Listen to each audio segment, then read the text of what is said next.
And we'll stay with rugby because we've got former player, I'm sure can refer to him as a former player. Edgar Marutlule is here with us. He's also coaching at the moment at the Bulls, also part of the Connect Performance Academy, and he's going to tell us more about this academy and what he's doing there. Good evening from us on Sports Live. Edgar, great to have you here. Thanks for having me once again on Sports Live. Really great to be here. I think with Connect Academy, we've been able to connect with the Blue Bulls U19 and bring some of those outstanding players from all the way from Khayelitsha, Mitchell's Plain, Bosman's Dam, and they've been able to get great opportunities with the Blue Bulls because we also need quality players, and these players have found a place where they can excel and really showcase themselves on a national platform. Yeah, and how important is this Connect Academy and the role that it plays, like you're saying, to give these players from these other areas an opportunity to be seen and to play? I think it's outstanding. Usually we choose the top 31 players of the country. Yeah. And they are the prime quality, purebred really in sport, as you would say, that almost as if they were racehorses. But with this Connect Academy, we've been able to find and really give good opportunities to kids that are outside of the 31 of the top of the country, and they come in. Some of them have come in and just really excelled to a point where we've had two of them now being in the national under 20 team. Yeah. That is wonderful work. And what about you, though? How's the coaching going? I refer to you as a former player, am I right? Former player, but now only head coach of the Blue Bulls U19. Really happy in the coaching space. Tumultuous ups and downs, but really in the human development space of creating, giving players skill set to feed themselves and their family over long term and in their careers that's my business now. And was it always a plan for you to go into coaching? How did it come about, the opportunity? No, never the goal to go into rugby in the first place.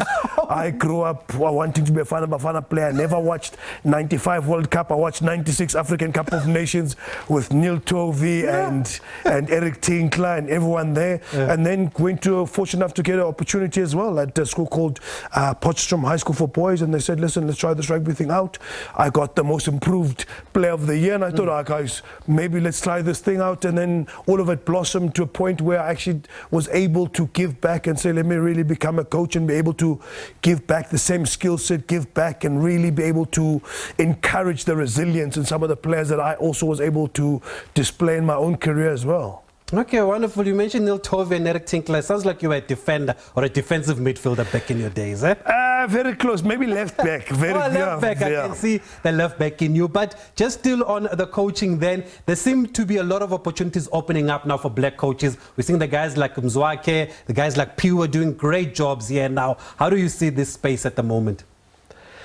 I think it's a contentious space. I think in the middle premium of coaches within the South African space, yes, that is full. But I think where we need to go forward is really be able to see how can we take these guys and really move them within really as key stakeholders within the rugby enterprise of space. So really, there's some great people doing good work. Piwe Nomlomo, Mzwake Nkosi, the JP Petersons, the Joey Mongalo, top classes. Even guys, the Pumas, Thabo Mamojele. I've just come out of our level 3 course in Cape Town. The top really 25 coaches, and you won't believe it.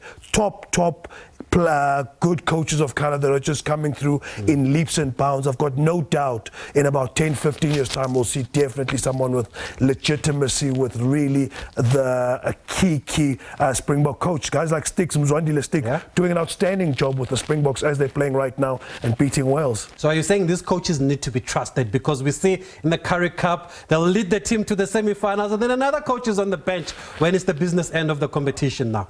I think they will get trusted. I think this is part of the process. I think some of the coaches had to be the first guys. I think you look at guys like Peter de Villiers, you look at other coaches that have come through slowly, but now this is where this generation is. I mean, a guy like Mzwake takes the Lions team to a finals. You look at guys like Piwa that can take a team to a final, to a quarter-final, to a semi-final. You look at other coaches that are the Joey Mongalo is doing a great job. I think their time will come, and the tide is turning. The time is going to come.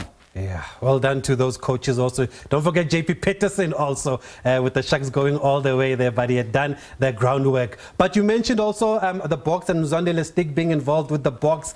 South African rugby seems to be in a healthy space at the moment. What has led to that? What has been key? Because we're seeing even in this end of the year tour very successful. I think Rassie as a mastermind of rugby has been really outstanding in terms of strategy-wise, and also really filling up the positions and really in key ways where he's really grown guys well. I mean, a guy like Mzwandile Stick, I was fortunate enough to watch some of the training sessions when they came to Loftus. Mzwandile took a whole training session of Springboks by himself, and I think Rassie has done an outstanding job. He's come through the ranks himself. He's filled up almost all the positions within SA Rugby, all the way from being the technical advisor, from being the high performance manager, from being a guy that's going just on tour. So he's also walked a journey, and now he's the key man in terms of South African rugby, and South African rugby looks healthy, and it looks like it's going to continue hopefully for the next 4 or 5 years, because we just see the depth of players. I mean, Jordan Hendrikse, Jaden Hendrikse making their debuts, and Cameron really Cameron Hanekom. I mean, we're privileged enough to have that kid with us for the last 3 years at the Bulls Juniors, and he's just blossomed and become an even outstanding player. He's a real deal. Okay, wonderful. You're the real deal too, Edgar Marutlule. We hope to see you coaching more and at the higher level also, but you're starting with the under-21s, and we look forward to following your journey. But thank you for joining us here on SABC. It's been a pleasure talking to you. Absolute privilege, and thank you for having me on. Okay, thank you. Former player, now coach there.